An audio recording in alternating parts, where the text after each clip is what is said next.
కాంగ్రెస్ పాలనలో అధికారులకు అడుగడుగునా అవమానాలు ఎదురవుతున్నాయి. సీఎం రేవంత్ రెడ్డి చీటికి మాటికి తమను అవమానిస్తున్నారని అధికారులు ఆవేదన వ్యక్తం చేస్తున్నారు. అభద్రతలో కూరుకుపోయి ఆత్మస్థైర్యాన్ని కోల్పోతున్నారని అంటున్నారు ఉద్యోగులు.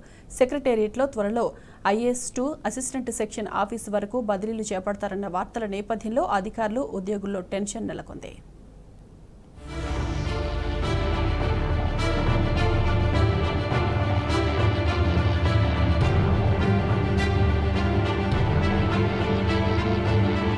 ముఖ్యమంత్రి రేవంత్ రెడ్డి అధికారులను అనుమానిస్తున్నారా? తద్వారా అధికారుల ఆత్మస్థైర్యం దెబ్బతిని వాళ్ళు నిర్వీర్యులు అవుతున్నారా? అందుకే పరిపాలన ఇంకా గాడిలో పడడం లేదా అంటే అవుననే సమాధానమే ఇస్తున్నాయి సచివాలయ వర్గాలు. చీటికి మాటికి ముఖ్యమంత్రి రేవంత్ తమను అనుమానపు కోణంలో చూడడం అవమానకరంగా ఉందనే వ్యాఖ్యలు వినిపిస్తున్నాయి. త్వరలో జరిగే బదిలీల్లో ఎవరిని ఎటు విసిరిస్తారో అనే tension IAS2 assistant section officer వరకు అందరినీ పట్టిపీడిస్తుంది.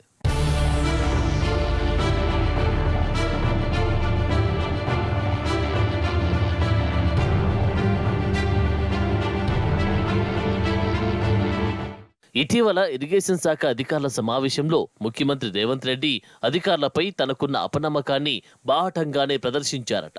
గత పాలకులతో నీటిపారుదల శాఖ అధికారులు కుమ్మక్కయ్యారని కామెంట్ కూడా చేశారట. వాళ్ళేం చెప్పినా పాత ప్రభుత్వానికి అనుకూలంగా చెప్తారని బహిరంగంగానే కసురుకున్నారట. ఇంకోసారి మీరు నిజాలు చెప్పరు అంటూ ఒకానొక మంత్రివర్గ సమావేశంలో అధికారులను ఉద్దేశించి పరుషంగా మాట్లాడారట. ఒక చిట్చాట్లో ప్రభుత్వంలో మాజీ మంత్రులకు అప్పటి ముఖ్యమంత్రి కేసీఆర్కు ఏజెంట్లు ఉన్నారని వ్యాఖ్యానించారట. ఇలా ఎప్పుడు అవకాశం దొరికినా అధికారులపై సీఎం రేవంత్ రెడ్డి అనుచిత వ్యాఖ్యలు చేస్తూ అవమానిస్తున్నారు అనేది సచివాలయ వర్గాల్లో వినిపిస్తున్న గుసగుస. రేవంత్ రెడ్డి తీరుపై కొందరు మంత్రులు కూడా ఆశ్చర్యం వ్యక్తం చేస్తున్నారు.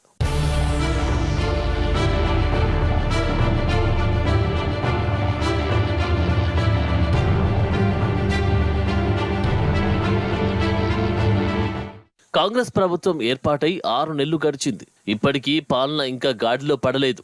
సీఎంఓ అధికారులకు మిగిలిన ప్రభుత్వ యంత్రాంగానికి సమన్వయం కుదరడం లేదు. తద్వారా ప్రజలకు పాలన ఫలాలు అందడం లేదు. ప్రతి 5 ఏళ్లకోసారి ప్రజా తీర్పుతో ప్రభుత్వాలు మారడం పరిపాటి. కానీ all India service, secretariat service, ఇతర ప్రభుత్వ యంత్రాంగం అంతా 35 నుంచి 40 ఏళ్లు ప్రభుత్వ బాధ్యతల్లో ఉంటారు. సాధారణంగా ప్రజల మ్యాండేట్తో వచ్చిన ప్రభుత్వాలకు అనుగుణంగానే బ్యూరోక్రసీ అంతా పనిచేస్తూ ఉంటుంది. వాళ్ళు ఉద్యోగాల్లో చేరేటప్పుడు అలాంటి తర్ఫీదునే పొందుతారు. ప్రభుత్వ ప్రాధాన్యాలకు తగ్గట్టుగానే పనిచేస్తారు. ముఖ్యమంత్రి రేవంత్ రెడ్డి ఆరోపిస్తున్నట్టు పాత పాలకులకు తొత్తులుగా పనిచేయడానికి వాళ్ళు అవివేకులు కారు.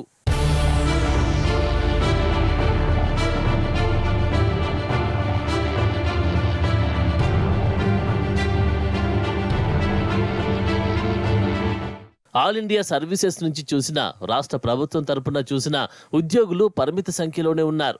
వాళ్ళ పార్టీ విధానాలకు లోబడి పనిచేసే విధంగా యంత్రాంగాన్ని మలుచుకోవడం చేతగాకనే పాలకులు అధికారులపై ఇలాంటి ఆరోపణలు చేస్తున్నారు అనే అపవాదు ఉంది.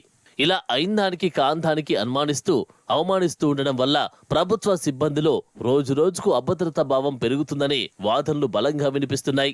ప్రభుత్వ పెద్దల అనుమానపు వైఖరి ఉద్యోగుల ఆత్మస్థైర్యాన్ని దెబ్బతీసే విధంగా ఉంటుంది అన్న ఆవేదన వాళ్లల్లో వెల్లువెత్తుతుంది. మరోవైపు సచివాలయంలో అన్ని శాఖల ఉద్యోగులను బదిలీ చేసేందుకు కసరత్తు నడుస్తుంది.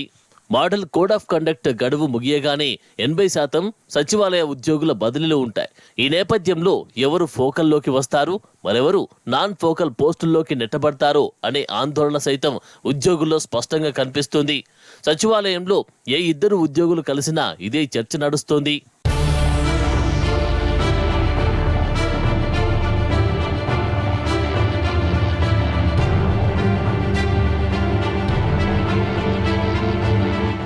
ఆల్ ఇండియా సర్వీసెస్ అధికారుల కథ సరే. వాళ్ళు అడుగేస్తే అడుగు తీస్తే అనుమానమే. అసలే క్యాడర్ స్ట్రెంత్ అంతంత. వాళ్ళను అవమానించి కూడా చేసిందేం లేదు.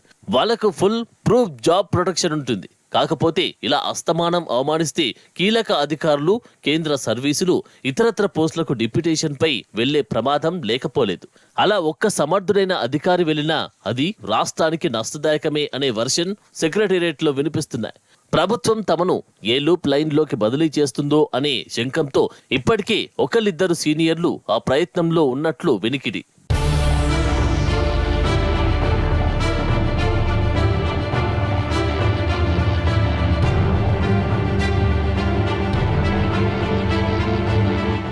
ఇప్పటికే స్మితా సబర్వాల్, అరవింద్ కుమార్ లాంటి అధికారులను ప్రభుత్వం పక్కన పెట్టింది. ఏదో నివేదిక అడిగితే ఇవ్వలేదని మహేష్ దత్ ఏకాను కూడా ఈ మధ్యే లూప్ లైన్ కు పంపారు. ఇక ఎన్నికల నియమావళి ముగియగానే టాప్ టు బాటమ్ షఫ్లింగ్ ఉంటుందని అంటున్నారు. మరి ఇన్ని అనుమానాల నేపథ్యంలో ఎవరిని ఎక్కడికి విసిరేస్తారో అనే అనుమానం అధికారులను పట్టి పీడిస్తుంది.